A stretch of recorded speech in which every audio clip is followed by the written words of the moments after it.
चलिए इसको लिखिए, Django is based on ORM and ORM is stands for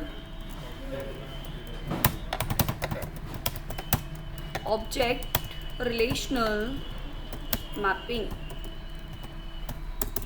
अब जो हम टास्क परफॉर्म करने वाले हैं वो है हमारा ऑब्जेक्ट रिलेशनल मैपिंग, जिसके लिए हमें क्या करना है, हमने डेटाबेस कॉन्फ़िगर करना प्रीवियसली देख ही लिया था, बट नाउ हमें उसमें अपने अकॉर्डिंग, हमारी रिक्वायरमेंट के अकॉर्डिंग उसमें टेबल्स क्रिएट करनी है।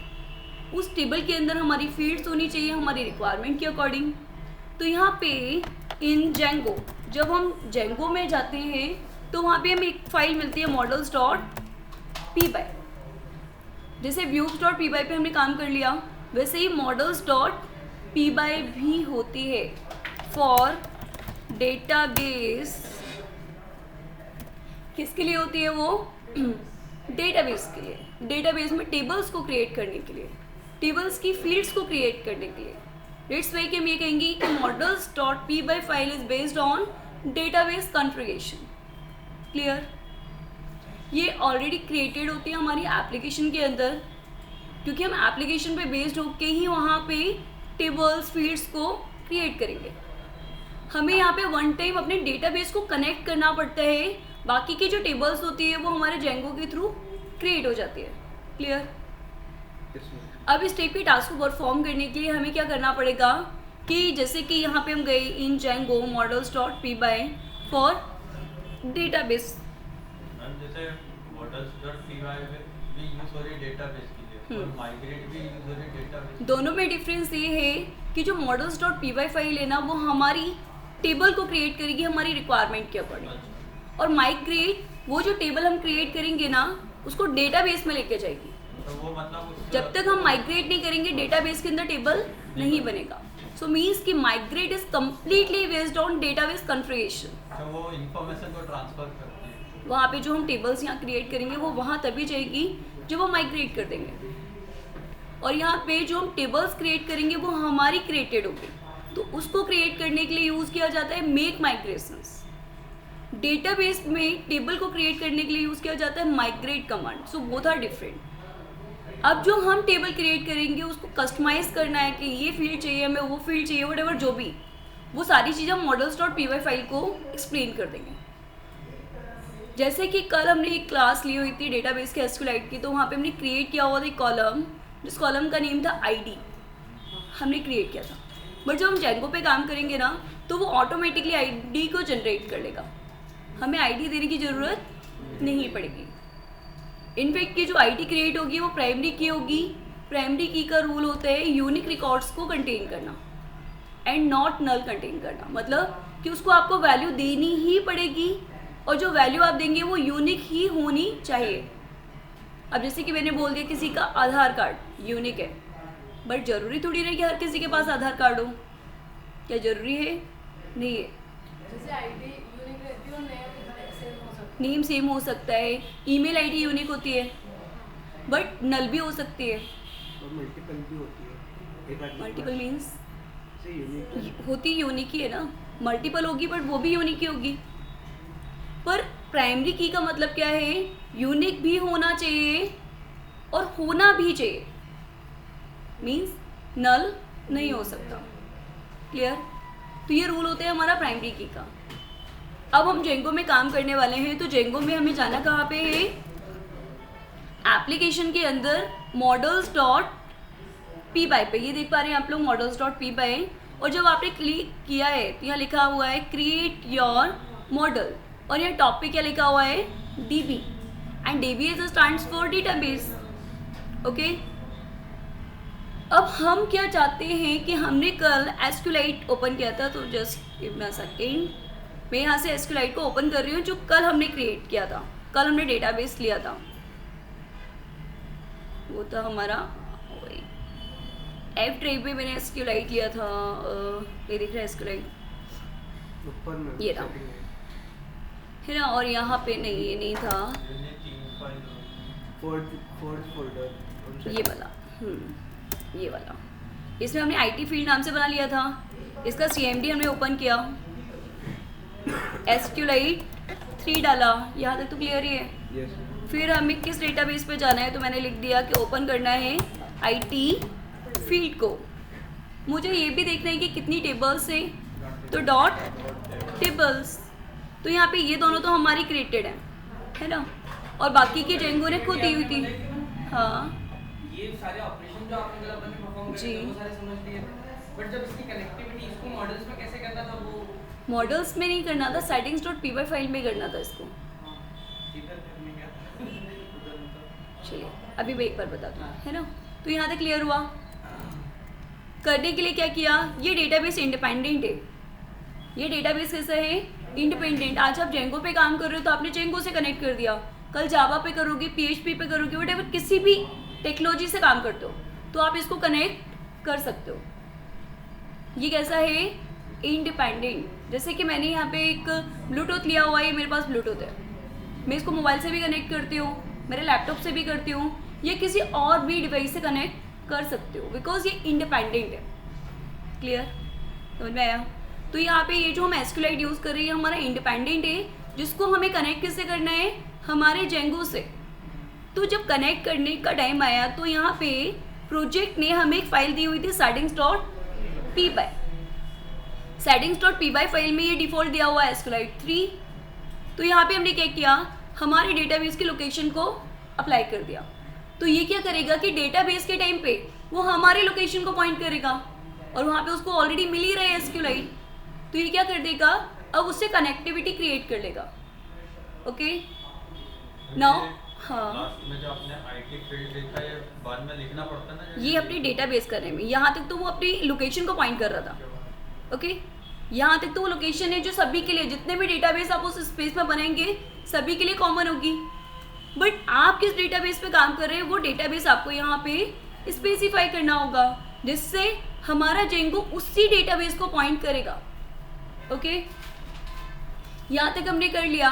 अब हमारा कॉन्सेप्ट क्या है कि यहाँ पे इतनी टेबल्स हैं और हमें अब हमारे जेंगो पे काम करने के लिए मॉडल्स को क्रिएट करना है।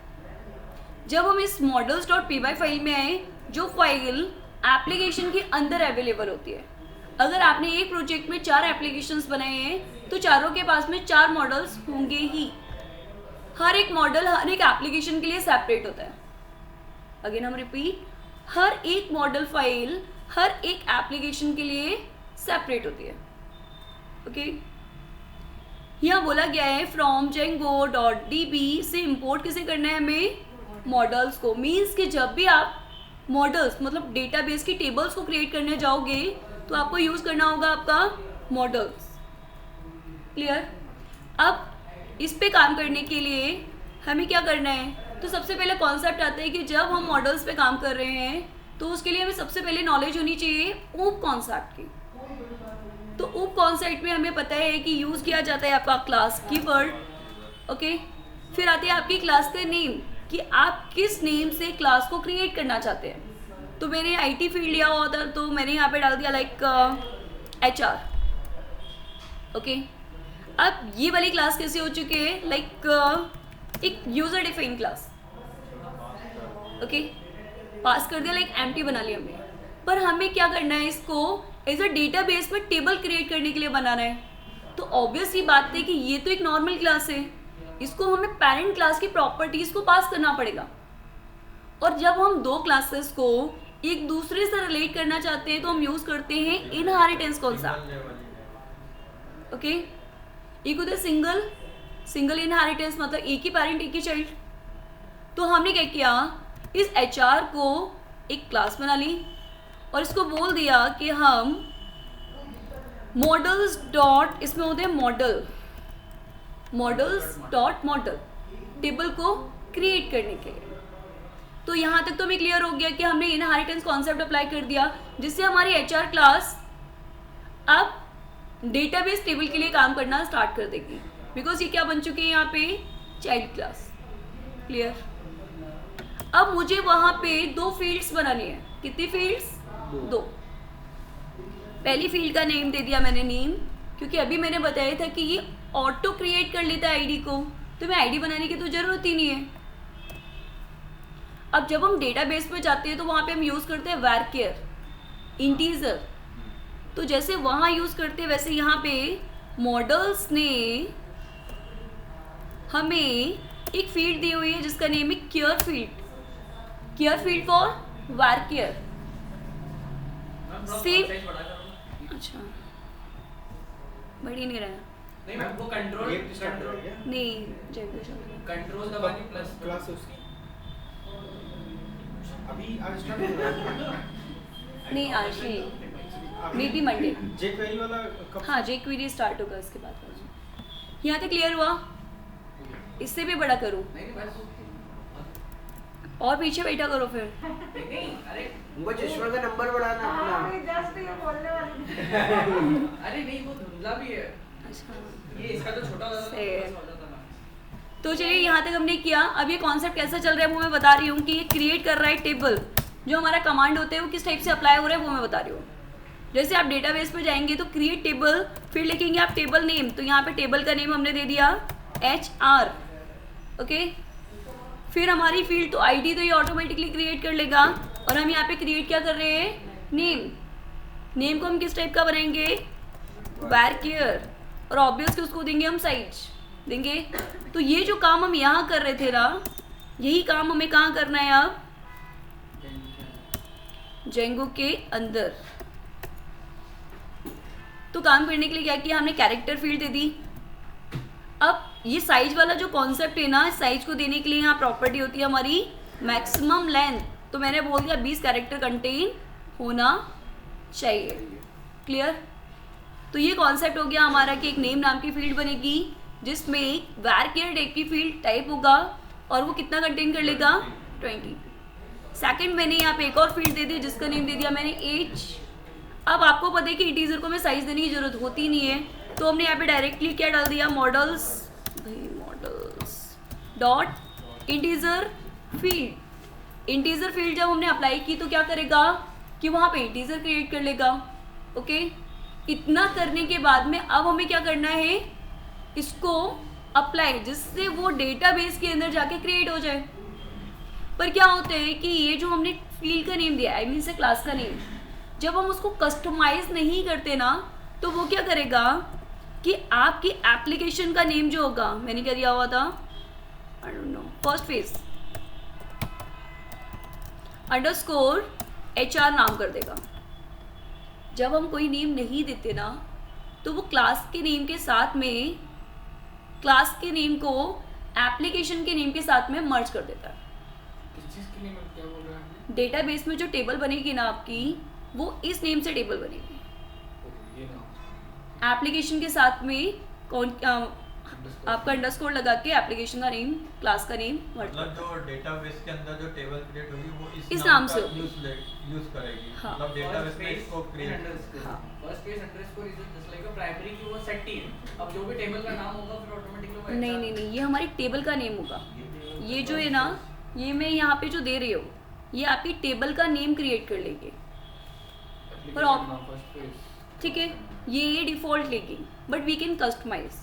तो पहले हम ऐसा क्रिएट कर रहे हैं फिर उसके बाद में हम उसको कस्टमाइज कर देंगे कि हमें ये नेम नहीं चाहिए, हम इस नाम से बनाना चाहते हैं। ओके तो हमने इतना कर लिया। अब ये तो हमारी बन चुकी है। क्योंकि आप जो क्लास बनाओगे वो Application से relate कर लेगी। यूनिक रहेगा क्लियर? तो चलिए तो यहाँ से लिखिए मेक माइग्रेशंस कमांड। जैसे माइग्रेट कमांड हमने यूज किया था यहाँ पे हम यूज करेंगे make migration command is use for create user define table. अब आप जो क्रिएट कर रहे हो उसको डेटाबेस में क्रिएट करने के लिए हम क्या यूज करेंगे? Make migrations. पर ये डेटाबेस में क्रिएट नहीं होगी, ये क्या करेगी? आपको यहाँ पे फोल्डर में दिख रहा है एक एक सेकेंड माइग्रेशंस। ओके देखो मैं एक बार बता रही हूँ फिर लिखना कि जब हम मेक माइग्रेशन अप्लाई करेंगे ना तो ये आपका जो एप्लीकेशन है उसके माइग्रेशंस फोल्डर के अंदर वो फाइल क्रिएट हो जाएगी बट हाँ बट डेटाबेस पे नहीं जाएगी।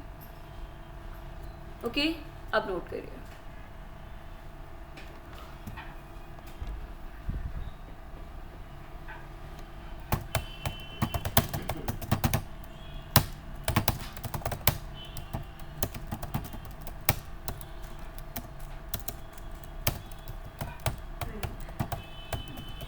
यहाँ पे हमने दो कमांड्स लिखे हैं, एक मेक माइग्रेशन और एक माइग्रेट। मेक माइग्रेशन के बारे में बताया जा रहा है कि make migration command is use for create user define table.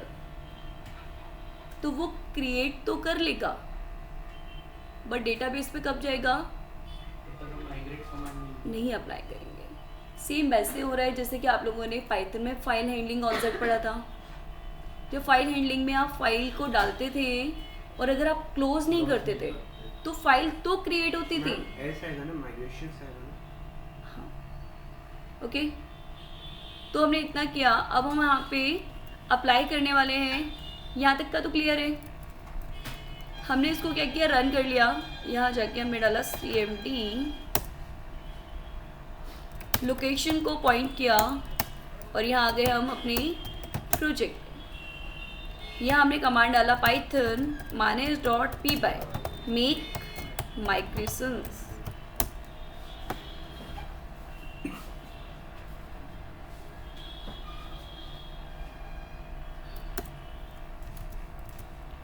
तो यहाँ पे जो भी हम कमांड दे रहे हैं वो हमारे कहाँ पे आ जाएगा, माइग्रेशंस में। ओके, तो हमने क्या लिख दिया यहाँ पे, make migrations. User define table को क्रिएट करने के लिए किस नाम से बता रहे हैं कि क्रिएट मॉडल HR। अभी क्रिएट मॉडल HR कहाँ बना होगा, तो जो अभी मैंने आपको बताया कि एप्लीकेशन के अंदर माइग्रेशंस फोल्डर में बन गया। देखते हैं, तो यहाँ गए, यहाँ आ गया आपका 0001 इनिशियल। यहाँ जाके अगर आप देखते हैं तो ये नेम HR फील्ड। अब आपने यहाँ पे क्या फील्ड बनाई थी, नेम एंड लेकिन यहाँ पे इसने ID क्या की, by default by default ID कैसे है, ऑटो फील्ड है, ऑटो क्रिएटेड ट्रू प्राइमरी की। हम कस्टमाइज भी कर सकते हैं कि हम ID को नहीं बनाना चाहते तो वो हम करेंगे, पर अभी हमने क्या किया, डिफॉल्ट ले लिया। नेम हमने बोला था कैसा, कैरेक्टर, एज हमारा इंटीजर। तो यहाँ तो क्रिएट हो गई पर यहाँ पे नहीं आएगी, कहीं दिख रही है। अब यहाँ पे लाने के लिए क्या करना पड़ेगा कि मेक माइग्रेशन के बाद में माइग्रेट को अप्लाई करना पड़ेगा। तो माइग्रेट क्या करेगा, उसको फोर्स करेगा कि डेटाबेस में जाके वो क्रिएट हो जाए।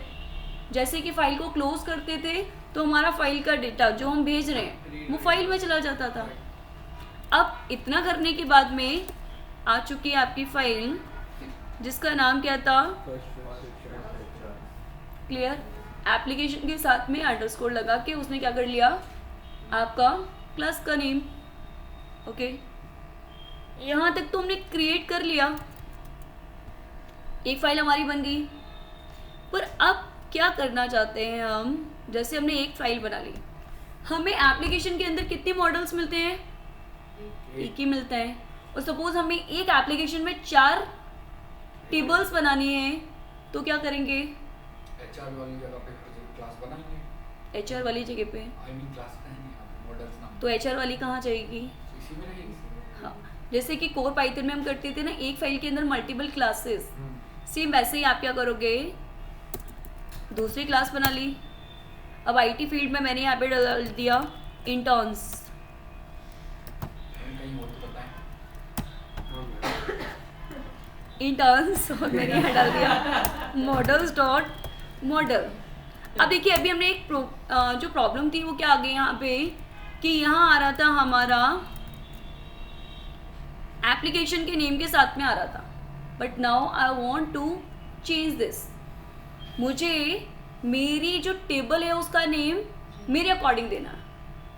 ये तो ये डिफ़ॉल्ट ले रहा है क्योंकि हमने इसको तो बताया ही नहीं था। क्लियर, इतना क्लियर हुआ सभी को। अब बात आती है कि जब हम क्लास के अंदर क्लास बनाते हैं तो उस कॉन्सेप्ट को क्या कहा जाता है, इनर क्लास। क्लास के अंदर क्लास बनेगी तो वो क्या कहलाएगा, इनर क्लास। तो नोट में डाल के लिखिए, इसको हम डीपली पढ़ेंगे। बट नाउ कि अभी हमें हमारे टेबल का नेम चेंज करना है, तो नोट में डाल के लिखिए इन जेंगो क्लास मीटा। मीटा मतलब what's the mean of meta? Meta data. Ma'am HTML में पढ़ा था कुछ हाँ तो मीटा मतलब होता है data about data. Meta means data about data, data about data. Data about data. Okay, हमारे पास जो डेटा है उसकी भी deeply informations, data about data. लिख लो नोट में, meta data means data about data. Ma'am ये तो मतलब ऐसा हुआ ना कि फील्ड अगर अपन ने किसी को बनाई है तो उसकी फील्ड की कैरेक्टरिस्टिक्स क्या क्या? हाँ तो वही तो बोले कि आपके पास जो डेटा है उसका भी deeply process, data about data, data की हाँ उसकी डीपली इंफॉर्मेशन लाइक उसका नेम हुआ, व्हाटएवर जो भी डीपली इंफॉर्मेशंस जो हम यहाँ पे स्पेसिफाई नहीं कर रहे हैं एंड वी यूज। तो यहाँ पे class meta is use for perform. जो व्हाट्सएप यूज कर रहा मेटा, ये वही मेटा है क्या? ना वो अलग है, वो मेटा क्या चीज़ है? वो अलग है। मैंने कुछ वीडियोस में देखे थे कि वर्चुअल वर्ल्ड बनाया जा रहा है पूरा मेटा कॉन्सेप्ट पे, मेटावर्स। मेटावर्स या हम पहले ये पढ़ते हैं फिर हम उसके बारे में बात करते हैं। एक्चुअली उसके बारे में बात करोगे तो बहुत लंबी बातें होती हैं, बहुत कुछ है खुद में ही, बहुत कुछ है। Okay, so class meta is use for perform task based on data about data. तो क्लास मीटा में एक प्रॉपर्टी यूज होती है हमारी डीबी टेबल। जस्ट कि डीबी टेबल क्या हो गई यहाँ पे, एक वेरिएबल, और उसको हमें हमारी कस्टमाइज टेबल का नेम देना है कि हम अपनी टेबल का नेम क्या रखना चाहते हैं। नॉर्मली यही होता है ना, क्लास का नेम, और उसके अंदर अगर आपने कोई प्रॉपर्टी दी है तो वो क्या हो गई आपकी वेरिएबल, ये वेरिएबल, और ये क्या हो गई आपकी वैल्यू। उसका यूजर डिफाइन अपन। हाँ, यूजर डिफाइन टेबल का नेम देने के लिए हम यूज कर रहे हैं ये कौन सा। तो यहाँ पे हमने क्लास मीटा जो है ना वो प्री डिफाइन है, उसकी एक प्रॉपर्टी है डीबी टेबल जो कस्टमाइज टेबल नेम देने का काम करती है। अभी हमें सिर्फ HR चाहिए था पर उसने क्या किया, एप्लीकेशन के साथ में दे दिया, पर हमें लेना ही नहीं है। तो हमने क्या किया, ये दूसरी इंटर्न्स वाली क्लास बनाई, इसके अंदर मैंने एक और फील्ड बना दी, name models dot char field, एक ही फील्ड रख रहे हैं हम यहाँ पे, और मैक्सिमम लेंथ दे दी मैंने 100। अगर मैंने डायरेक्टली इसको एग्जीक्यूट कर दिया तो ये क्या करेगी, फिर से वही नेम लेगी, पर हमें हमारे अकॉर्डिंग नेम लेना था। तो हमने यहाँ लिखा क्या, क्लास, और क्लास का नेम क्या दिया, मीटा। अब हमने यहाँ पे बोला क्या, डीबी टेबल इक्वल्स टू क्या चाहिए, इंटर्न। तो मैंने डाल दिया इंटर्न्स। तो ये क्या करेगा कि अब एप्लीकेशन के साथ में नाम नहीं देगा, अब नेम क्या देगा, जो हमने इसको बोला है। तो अप्लाई करके देखते हैं। तो हमने फिर से क्या किया, मेक माइग्रेशंस, जिससे बोल रहे कि टेबल क्रिएट हो गई जिसका नेम क्या है 002, मतलब कि यहाँ आ गई दूसरी फाइल आ गई। अब माइग्रेट कर लिया हमने इसको, तो जब माइग्रेट करेंगे तो डेटाबेस में वो टेबल बन चुकी होगी, और आप देख सकते हो कि उसने एप्लीकेशन के साथ नेम नहीं लिया। ये क्लास के अंदर हमको क्लास जो है मेटा, हाँ, वो जिस क्लास को हम पॉइंट कर रहे हैं, जिसका नेम हम चेंज करना चाहते हैं, जिसको उसी के ऊपर अंदर ले सकते थे जहाँ हमने ऊपर अपना- कहाँ, जो पहले इंटर- फील्ड डिफाइन करोगे तभी तो, ओके, क्रिएट करोगे तभी तो। ठीक है। कोड को क्लिक करो, इसको जो हमने यहाँ पे अप्लाई किया है। चलिए, पेपर डालते तो है, देखा करो। यहाँ तक ये जो हमने कॉन्फ़िग किया था ना, ये हम यहाँ से अभी हटा रहे हैं, ठीक है। हमें क्या करना है, इसको डेटाबेस से कनेक्ट करना है कि आप किस डेटाबेस पे वर्क करना चाहते हैं। तो हमने SQLite को ओपन किया और यहाँ तक हमारा ऑलरेडी था। हमने इसको सबसे पहले तो एग्जिट कर दिया कि हम प्रीवियस से पॉइंट कर ही नहीं रहे हैं, ठीक है। तो न्यू डेटाबेस को क्रिएट करने के लिए हमने क्या डाला, SQLite 3 और मैंने डाल दिया लाइक कंपनी। जब हमने कंपनी डाला तो ऑब्वियस कि कंपनी नाम का डेटाबेस बन चुका होगा। अब हमें अपने इस डेटाबेस को पॉइंट करना है, तो मैंने यहाँ तक का पूरा URL कॉपी करके क्या कर दिया, यहाँ पे पेस्ट। पर ये जो कुछ कमांड्स हैं एक्सट्रैक्ट, इन सबको मैंने हटा दिया और स्लैश मैंने ये वाला लगा दिया। यहाँ पे एक R वाला कॉन्सेप्ट भी आता है, वो हम आगे पढ़ेंगे कि हमें स्लैश को चेंज करने की ज़रूरत भी नहीं पड़ेगी। तो हमने हमारा जो न्यू डेटाबेस लिया था उससे इसको कनेक्ट कर दिया, ठीक है। अब हमने जो डेटाबेस बनाया है ये वाला डॉट टेबल्स करोगे तो क्या इसमें कोई टेबल है, नहीं है। टेबल बनाने के लिए मैंने बताया था कि कस्टमाइज जब टेबल बनती है तो मेक माइग्रेशंस लगाते हैं। अब यहाँ बोल क्या रहे हैं, नो चेंजेस। क्यों नो चेंजेस, क्योंकि इसके पास तो ऑलरेडी क्रिएटेड है ना, ये हैं 2 क्रिएटेड, तो इन दोनों को यहाँ से अभी मैं रिमूव कर रही हूँ क्योंकि हमने पहले क्रिएट किया, कर दिया डिलीट। मतलब अब हमारे पास कोई फाइल नहीं है। अब हमने मेक माइग्रेशन डाल के उसको बोल दिया कि फर्स्ट फेस वाले की हम टेबल्स बना रहे हैं, बन गई टेबल। तो इसने क्या किया कि जो आपका ये वाला फोल्डर था उसमें 2 जो टेबल्स थी उनको सेम टाइम पे बना दिया, तो एक ही फाइल में 2 कन्फिगरेशन कर दिए कि ये हो गया आपका HR वाला और ये हो गया आपका इंटर्न्स वाला। क्लियर। पर डेटाबेस में आया होगा क्या, कुछ नहीं। डेटाबेस में कब आएगा, जब आप माइग्रेट करेंगे। तो आपने बोल दिया कि ठीक है इतना होने के बाद मैं माइग्रेट कर दूँ। तो माइग्रेट करते टाइम जो एडमिन पैनल के लिए टेबल लगते हैं, वटेवर जो भी ओवरऑल टेबल्स, वो एक टाइम पे क्रिएट कर लेगा। और यहाँ बोल भी रहा है कि ये सारी टेबल तो उसकी खुद की थी, उसमें उसने अपनी जो एप्लीकेशन है उसकी भी टेबल को क्या कर दिया, क्रिएट। जब क्रिएट किया है तो ऑब्वियस ही बात है कि यहाँ टेबल आ गए जिसमें आपका फर्स्ट फेस भी आ गया और इंटर्न्स भी आ गया। अब ये टेबल बनाने के लिए क्या किया गया था, हमने मॉडल्स में जाके HR नाम की क्लास बना ली। जैसे कस्टम एक्सेप्शन क्लास बनाते हो ना, वैसे यहाँ पे आपने कस्टम क्या बना ली, मॉडल क्लास, जिसके अंदर आपने बोल दिया कि ये हमारी फील्ड्स बन रही हैं। पहली फील्ड का नेम दे दिया, जिसका टाइप varchar होता है तो हमने केयर फील्ड दे दिया, और उसका साइज जो भी होता है वो हमने मैक्सिमम लेंथ दे दिया।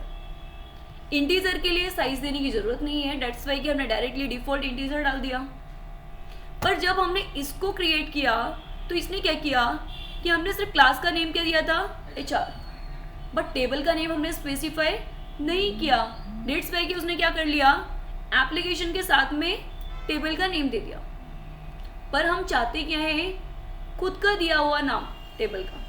तो उसके लिए हमने यहाँ पे रीड किया था क्लास मीटा, जिसकी प्रॉपर्टी थी DB टेबल, और उसको बोल दिया कि टेबल का नाम क्या होना चाहिए, इंटर्न्स। डेट्स वे कि जब हम डेटाबेस में आए तो यहाँ पे लिख के आ गया था फर्स्ट फेस HR, बिकॉज यहाँ पे बोला ही नहीं था उसे, बट यहाँ हमने बोला था उसको क्लास मीटा में कि इंटर्न्स ही होना चाहिए। डेट्स वे कि वो क्या कर रहा है, इंटर्न्स। वो किसके थ्रू हुआ, by the help of class meta. So means that कि अभी हमने पूरी क्लास जो ओवरऑल ली हुई है, अब आपका असाइनमेंट क्या है वो मैं बता रही हूँ, जो आपको कंप्लीट करना है, जिससे आपका ये कंप्लीट भी हो जाएगा और एक प्रोजेक्ट लेवल पे आप उसको यूज़ भी कर पाएंगे। तो लिखिए असाइनमेंट, जिसमें व्यू बता रही हूँ यहाँ पे कि आपको डेटाबेस कॉन्फ़िगर करना, तो मैंने 2 बार बता दिया तो क्लियर हो ही जाएगा। अब डेटाबेस में आपको बनानी है कुछ टेबल्स। जैसे कि हम चाहते हैं एक प्रोजेक्ट पे काम करना, सबसे पहले हम डिसाइड करते हैं हमें प्रोजेक्ट क्या बनाना है। तो मैंने ये सोचा है कि हमारा प्रोजेक्ट हम ऐसा बनाने वाले हैं कि एक हमारे पास में पोर्टल है, उस पोर्टल से हम जितनी बुक्स को अपलोड करना चाहते हैं साइट पे, वो हम बुक ऐड कर पाएँ, यूज़र उन बुक्स को देख पाए और यूज़र उन बुक्स को परचेज करने के लिए रिक्वेस्ट भी कर पाए। ओके, अगेन हम रिपीट, बुक यानी कि हम ये कह सकते हैं लाइक का लाइब्रेरी एप्लीकेशन हम बनाना चाहते हैं। ओके, अब लाइब्रेरी एप्लीकेशन में आप क्या करोगे, सबसे पहला तो होगा ऐड करोगे अपनी बुक्स को, कोई ना कोई तो ऐड करेगा जो आपके पोर्टल देख रहे हैं। तो ये तो हो गया आपका जो एप्लीकेशन आपकी चला रहा है वो ऐड कर पाएगा, हर किसी के पास ये एक्सेस नहीं होगा। ओके, जितनी बुक्स आपकी अपलोड हो रही है उन सभी बुक्स को हमें शो भी करना है। ओके, जो ऐड कर रहा है, यानी कि हम ये कह सकते हैं लाइक एडमिन पैनल बोल देते हैं इसको। एडमिन पैनल की साइड पे वो ऐड करेगा बुक को, शो करेगा बुक को, डिलीट भी कर सकता है बुक को एंड अपडेट भी कर सकता है बुक्स को। ये काम किसका हो गया? लाइक एडमिन साइड का, जो इस पोर्टल को देख रहे हैं। तो ये अभी हमें इतना करना है, जिसमें आपको टेबल कितनी बनानी पड़ेंगी? एक, है ना, क्योंकि डेटा जाएगा तभी तो शो होगा। डिलीट, तो हम ऐड बुक में क्या क्या देने वाले हैं, तो लिखिए बुक्स क्लास में एक तो आएगा book name,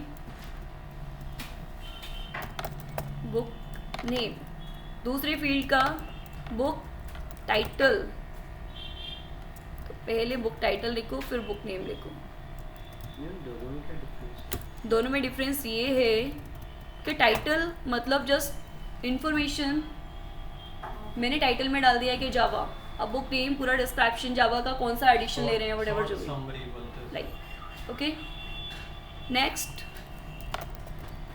book publish date, किस डेट को पब्लिश हुई थी? Book price, book language. आप जानते हो एक बुक मल्टीपल लैंग्वेजेस में भी होती है। Book title, book name, book publish date, book price, book language and book author, right.